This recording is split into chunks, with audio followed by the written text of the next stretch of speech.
Namaskaram. Today's topic is how madness enters your life. This topic is very interesting from the point that each one of us goes through some madness in one form or other in some part of our life.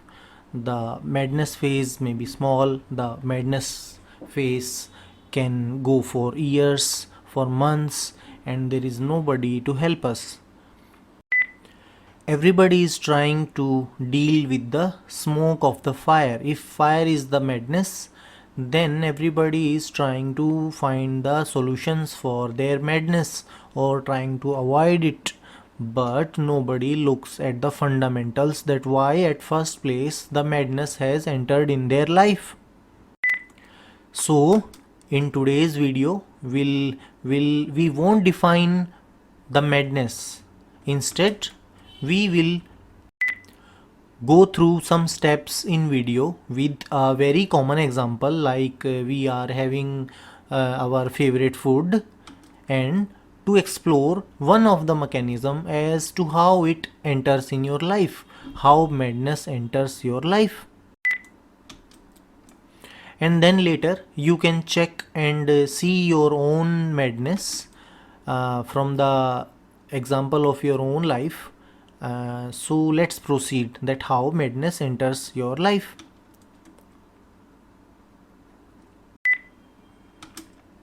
See, the first step would be the intense experience happens in life by chance. So as we are taking a very common example, like having our favorite food, just recall that you are eating your favorite food for the first time. Then an intense experience happens in your life, and that too by chance. You have not planned it. You just came across your favorite food just by chance. Then next, one would feel lost in that experience.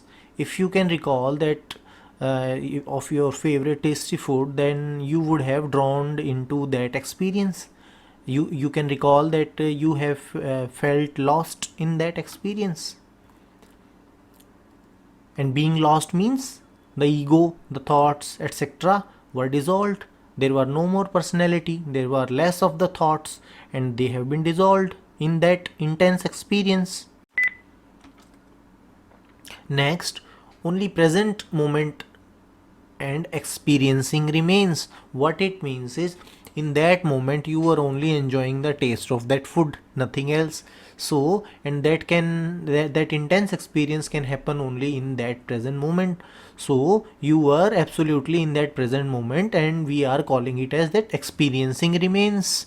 There was no experiencer for the moment.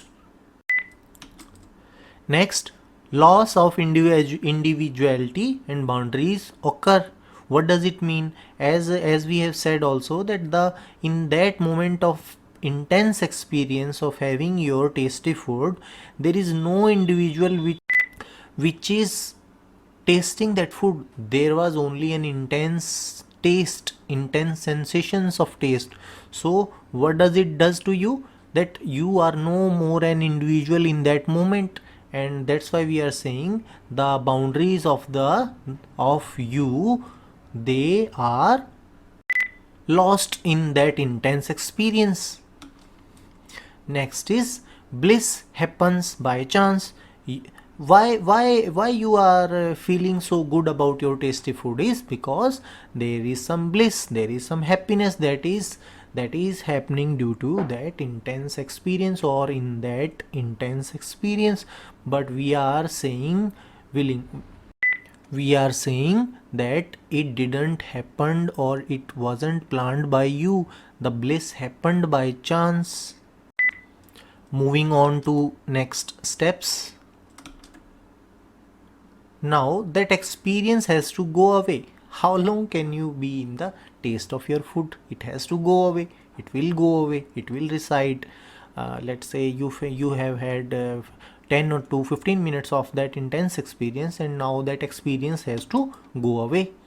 Then, but the feeling of elation continues even after 2 hours of that intense experience of having your food, tasty food.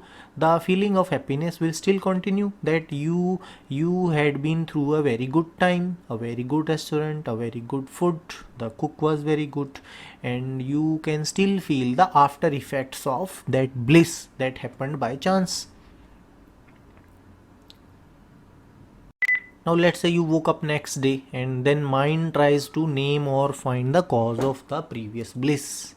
Okay, the mind definitely will try to name or find the cause, that probably the restaurant was very good, probably the company was very good, and the cook was also very good, and you were having a good mood. So various causes it will try to nominate for that bliss that happened. Then next, thought will say that I want bliss again like before. It will say in a different terms, but it's a very subtle thought, that if you will look back upon the very first thought, very deep thought after that experience, it would say that I want that bliss again like before. Now the foolish mind, knowing not the source of bliss, thinks that experience was the cause of bliss. I'll read it again because it is very fundamental. The foolish mind, knowing not the source of bliss, knowing not what was the source of that bliss from the food, thinks that the intense experience of tasty food was the cause of bliss. That's why thought says, I want bliss again like before. Now thought can compare the past moment, and the thought says that I want that bliss again. Going to the next steps. No memory is registered for bliss, it's your absence. Next, but memory is possible for experience. Intention to repeat is from memory of experience.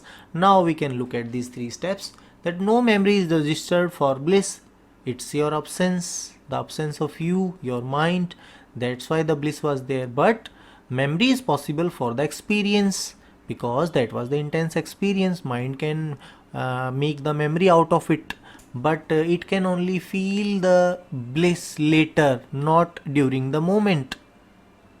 The intention to repeat is from memory of experience.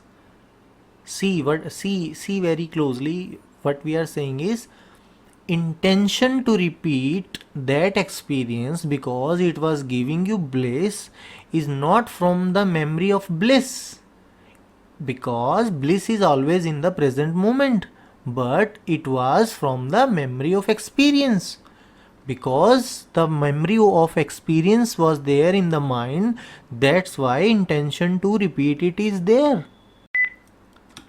Next, desire manifests, obviously, which this is an activity of mind, then you will have a desire to repeat it, and that is manifested inside you, and it can linger for, it can be with you for some time or for some years. Let's say you had a favorite food in some very distant country now, and you are not going into that country, you are in your country again, but the memory of that tasty food can manifest a desire into you, and it can be with you for some time or for many years.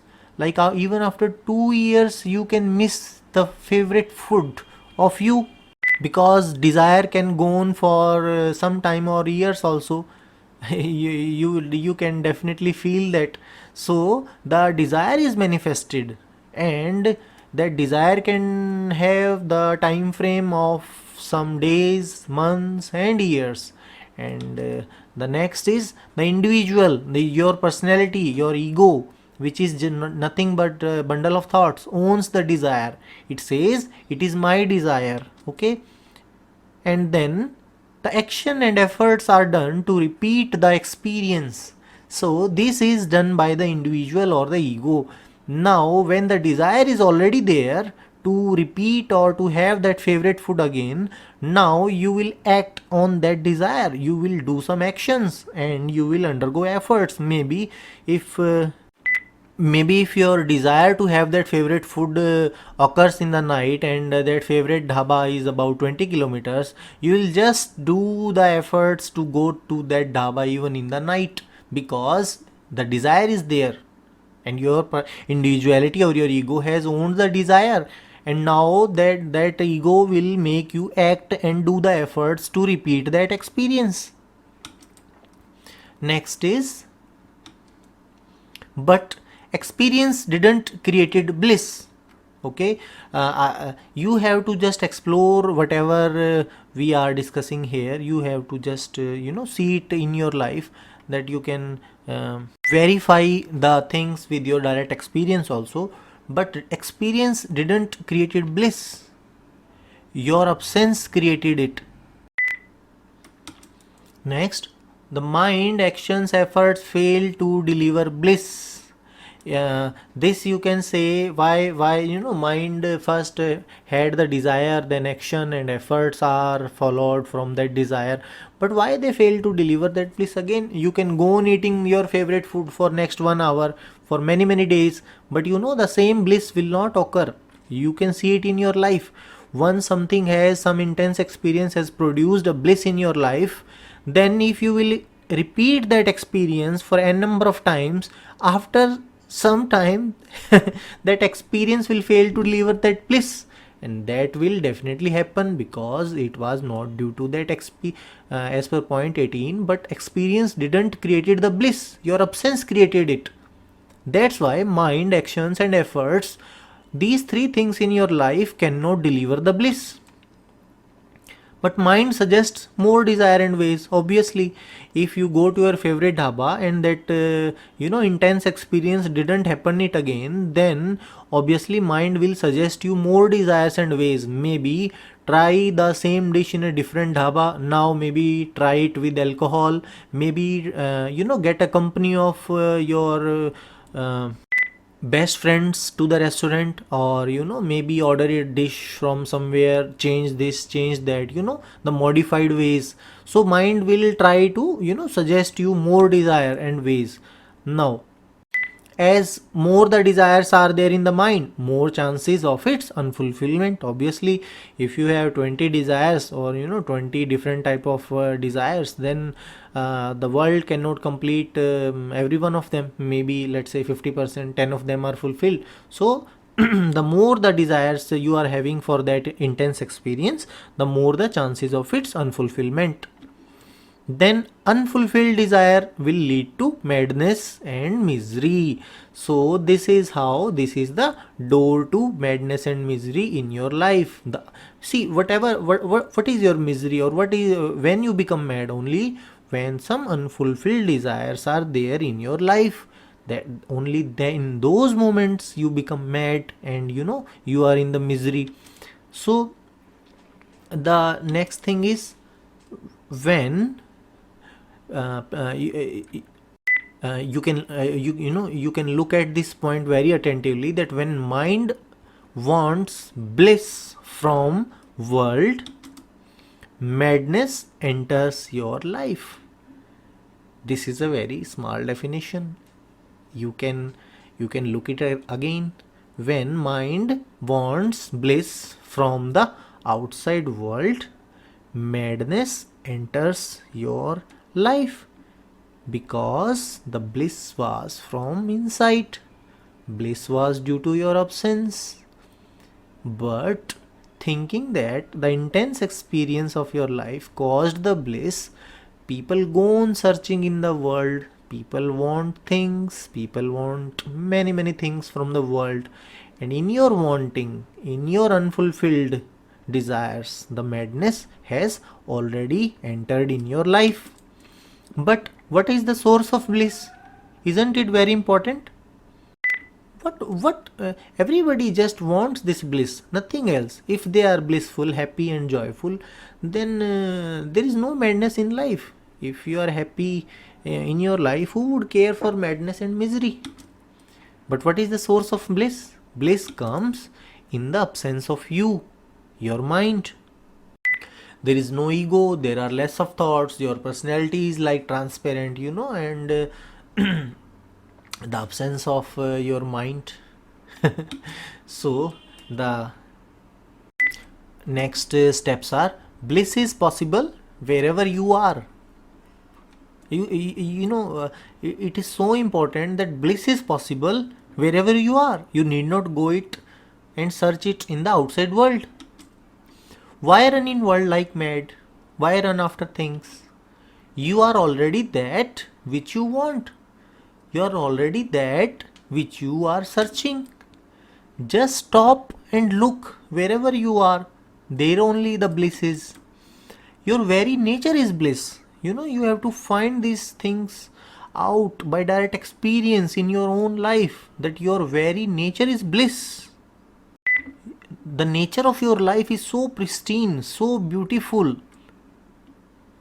You cannot even imagine that your very nature is bliss. And the people, why I am calling it madness? Because they are searching this bliss in the outside world, and it is already inside you. You are that. So now you can check the source of bliss in your own life. What is the source? Is it in the things? Is it in the world? Is it in your kids? Is it in your relationships? Is it in your job? Is it in the work you do? Is it in your passions? Is it in your adventures? What is the source of bliss? And if you still think or believe that the outside world or the things which we have just discussed or the intense experiences are the source of your bliss in your life, then you can call yourself in madness. You can recall the steps in video and see that again. You can verify that again. How bliss happens when, you can check, next time when you feel blissful, you can check when you eat your favorite food. Okay, the bliss is happening. You can check how bliss is happening when you eat your favorite food. When you are having a relationship, you are with your girlfriend, you are having your boyfriend, you are having your husband, because you are doing maybe an adventure trip, or for that reason, let's say you went into Leh Ladakh, and people think that the source of bliss was in Leh Ladakh, but they felt in themselves. So check again. Is the source of your bliss is the adventure trips? Then whenever many of the people are having the passion in their life, they are doing many things passionately. So is that the source of your happiness? Is that the source of your bliss? Just check. When you are engaged in your hobbies, you are doing your favorite sports, favorite music, listening to your favorite music, favorite hangout time, shopping, is that the source of your bliss? Just check the mechanism, how it has happened in that particular moment when the bliss is happening. And much more like this, there can be thousand things like this in your life. So namaskaram.